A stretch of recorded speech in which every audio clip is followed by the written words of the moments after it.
Около 600 захоронений, среди которых захоронения эпохи бронзы и средневековья. Большая часть мусульманские, обнаружили в селе Кентога Белогорского района. Большая часть из них представляют собой позднесредневековые захоронения. Исследуя их, нам становится понятно, что они были совершены согласно мусульманскому погребальному обряду, то есть погребенные были уложены головой на запад, лицом на юг. Кладбище было обнаружено при исследовании кургана и позднего средневекового некрополя. Это 15-18 века. Инвентаря практически нету. В некоторых случаях очень редко встречаются кольца и серьги. Видимо, забывали снимать. Ну и в двух случаях у нас встречалась монета.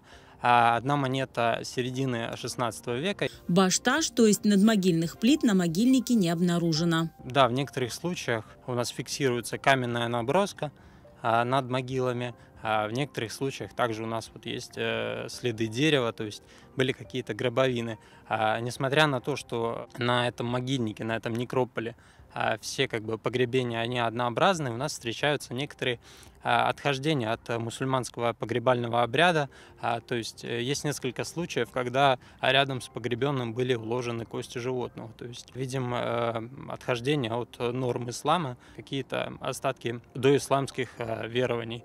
По данным антропологов, средний возраст погребенных на этом кладбище около 40 лет. Очень была высокая смертность от туберкулеза. То есть местное население, видимо, страдало этой болезнью очень сильно. Что характерно для этого времени, очень высокая детская смертность. Это вполне для тех времен нормальная вещь. Да?